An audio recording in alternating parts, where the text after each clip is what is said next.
let's talk about hydrogen. Thank you.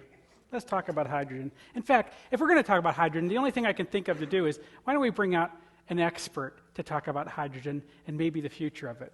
And so with that, I'm going to introduce Dr. Scott Greenway, president of Greenway Energy, and a hydrogen technology expert. Ladies and gentlemen, Scott Greenway.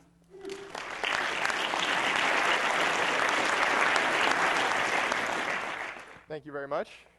My name is Scott Greenway, and today I am here because I have two passions in life.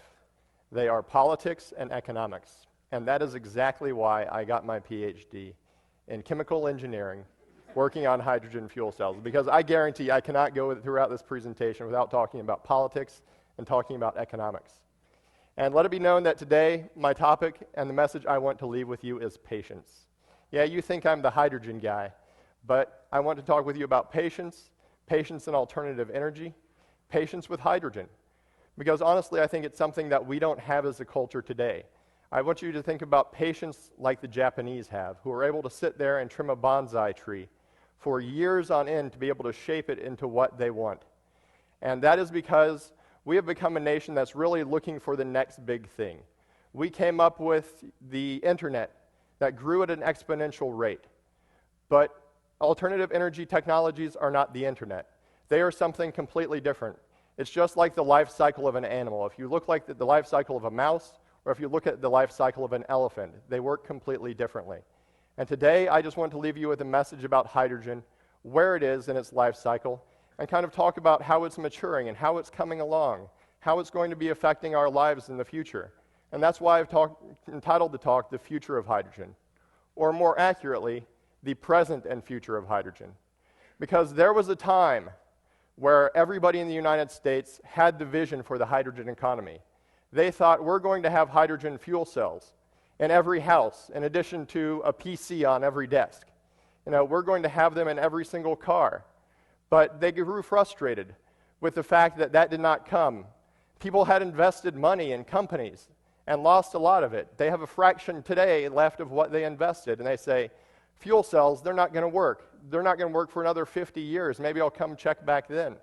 My message today is that they are not something that's out there in the future. They're something that's actually working, and we have just not been patient. We have not been there for them and kept our support up. We've moved on to other things. We moved on to ethanol. We moved on to biomass. We moved on to solar. But the answer to our energy problems in this world is not going to be a silver bullet. It's going to be the silver buckshot. There's going to be different applications where different technologies are going to be the right thing. And today, what I'm going to tell you about is what we're doing in hydrogen and how it's moving forward and how it's affecting a lot of our communities. Talk about a couple of the applications that are out there right now that a lot of people don't know about. Everybody wants to know when they're going to have their car running on hydrogen. But they don't realize that forklifts today, hydrogen can actually compete with technologies that are currently out there. People who are running forklifts in plants running on batteries, actually running 24-hour-a-day distribution facilities like Walmart. In Aiken, there's Bridgestone Firestone, has 46 of these forklifts, and they made the shift based on the economics because it's cheaper than the battery technologies after you have to change them out. I won't get into all the details, and I apologize if I geek out a little bit. It's the engineer coming out in me. So I'll try and keep it kind of basic, but pardon me, you'll notice I have a healthy infection of PowerPoint that came along with the 3 letters that I got to put after my name, so I apologize about that. I understand everybody else has pictures today, and I have the PowerPoint. I'm the engineer. So these are the hydrogen forklifts. People are actually adopting them. Here in Greenville, you think, all the hydrogen stuff is going on in Columbia, Aiken, elsewhere in South Carolina, but you guys actually got a bus company that's building hydrogen buses right here in town, coming to town. You have companies here who are building components like capacitors that are going to be going into hydrogen and fuel cell vehicles and alternative energy vehicles. There are things like one of the sponsors today, Kuster Zima, at one point in time made reformers to go in fuel cell systems. So there's a lot of things happening here. There's a lot of things happening all over the nation that has to do with fuel cells, and if I go anywhere, I can usually name something in the general area that's happening to really make this technology possible. And when I start talking about this, everybody always wants to know why I'm doing this. And I tell people I do it because I want us to have a better life. And I put this picture up here that shows the world at night. It's one of my favorite pictures just because it's really cool and looks nice, but also because it kind of has a message for me. And I sit there and I look at our country with all of its lights, and I look up Europe. And I sit there and I think, wow, we are using a lot of energy compared to the rest of the people. And then I look over at China, and I see, wow, China and India, they have half of the population of the world, and they don't have nearly as many lights as we do. And then I can put up here charts and graphs all day that say in order for them to be able to grow their society and have a better quality of life, they're going to have to use more energy. In fact, to double their economy, they're going to have to use about double the energy. Where is all of that going to come from? How are we going to be able to do it? And my answer is we have to look at all of the answers for energy. We're going to have to use all of our energy resources more effectively as we start to move forward in the future. And I think hydrogen is one of those keys because you can produce electricity very effectively with hydrogen with very few products such as water, heat, in some cases CO2, making it a lot like the mushroom. But also you get out electricity. So I think that it's a fascinating technology that I've enjoyed working on for about 10 years now. And the way I see it is it's really going to be an enabler that allows us to shift our economy from the fuel sources we have now, like natural gas, to being able to look at things like solar, wind, and nuclear energy sources that are going to be cleaner for the environment, allow us to produce less CO2, and really allow us the freedom to kind of transition our economy and keep everything growing at the same time. So that's why I advocate this, and there are ways that it compete with technologies and that it's actually going to be advantageous in many different cases, and is really going to aid in the growth of a lot of economies throughout the world, and is going to enable us to have the energy we need for a long time to come. A lot of people ask me, what is a fuel cell? And I want to tell you, it's not a scary concept, even though it sounds different and foreign to a lot of people. I usually use the oven analogy, and I'm sure we can come up with others, and you guys might be more creative than I am, but I say most people have an oven. That's what we call a batch process. You stick in, a pizza, you stick in a sandwich, and out comes the pizza. But then you go into some place like Quiznos, and you have an oven, and you stick sandwiches in, and cooked sandwiches come out the other end. As long as you continue to feed sandwiches, cooked sandwiches come out the other side. It's the same thing with a fuel cell. The battery is like the oven in your house. As soon as you react all the chemicals, it's done, it's over with. You have to recharge it, you have to get another one.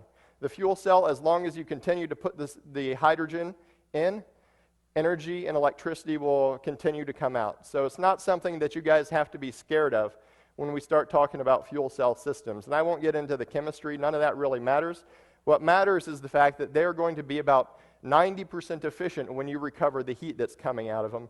And I'm going to show you some futuristic technologies where these are going to actually be in homes, and they're going to be in cars. They're going to be in a lot of different applications that we're going to see. They're not going to be the answer to every problem that we have, but they're going to work in a lot of cases. This is a project that we have right now that we're working on. That's one for me, that's one of the fascinating things. And I love this because the company we're doing with really, for me, gets it. They said, we're going to start with a house, and we're going to make it as energy efficient as possible. And I say, yay, that's the right approach. Spend your money first, not on your alternative energy system, even though that would be good for me. Spend it on your insulation. It's cheaper than buying the hydrogen. It's cheaper than buying the fuel cell, and you're going to get more value out of doing it. And so they make the house what's called net zero, where it produces as much energy from solar hot water heater, from wind, as it's going to be using during the day. And then what you do is you can buy back the energy from the grid at night. But then we partnered with a lot of the electric co-ops, and they say, hey, the hydrogen fuel cell technology and this net zero energy is really cool, and it'd be nice if people adopted that. But I have a problem with people who are out there in rural South Carolina, that I have to run copper all the way out to their houses, and that's really expensive. And if you think about it on a global sense, you have to go out and make more copper mines. You have to do a lot of damage to the environment just to run lines out to these rural houses. It would actually be worth it for me to spend, $70,000, $80,000 on a system where I can store the energy from this house in the house itself, be able to power things at night. When you go down, you say, yeah, you can do that with batteries. But the batteries you're going to do this with have a finite cycle life. Either that or they're very expensive. And so they say, can we use fuel cells to do this? It also gives you the ability to power your car at the same time. So you could fill your vehicle at the same time that you're fueling your house. And so it's an alternative that's out there, and it's one that's being built actually here in South Carolina to be able to do this kind of in a residential application. It actually got us to think about hydrogen communities. Yeah, we can do this for a house, but why don't we, if we're going to build something for fueling your vehicles, why don't we do this on a community scale so I can build a fueling station for everybody, not just for my car and my garage? And so we're looking at how we can build hydrogen communities, how we make all of this more effective, and how we can actually look at solutions that are going to take us forward in the alternative energy market. And also with looking at plants, I think the application that we have at Bridgestone Firestone is very interesting. But what if the plant could produce its own hydrogen? What if it could produce steam for the plant as well? And what if we can tap all of this and get 90% of the energy value out of the hydrogen? That's 3 times as efficient as your normal power plant. So that's really using our energy resources wisely, because we can use the hydrogen out of the fuel cell system for being able to run their lift trucks. They can power their boilers by the steam, and they can use all of their electricity or be able to sell it back to the grid as needed to be able to offset their energy bills so other people can use it. And so it's getting people to kind of look at this decentralized kind of energy structure as something that we can use as a society to really make us more conscious about energy, to make it better for the world, and really try and make solutions that are going to be able to allow our energy resources to be here for years to come, and for us to share with future generations and make a sustainable future as we move forward. And I just want you to remember that this is something of a life cycle. We're not going to have the next generation of fuel cells here tomorrow. Companies like Google, companies like eBay, I've heard enough buzz in the last week about Bloom Energy. It's one of the things is people have come back to me and said, wow, we saw this new fuel cell system on TV last week, this Bloom box. Have you heard about that? And I'm like, yeah, those fuel cells have been here for years. We've never gone away. It's just people have kind of lost the interest. But it's an animal that matures at a different rate. You have to be patient with the hydrogen technologies, and I want to really just leave you with that message, is be patient. We're coming up with new things every day, and I think that we're going to have a better energy future that's going to be more sustainable and really lead us to new innovations as we move forward. And I thank you, and thanks for your attention, and God bless.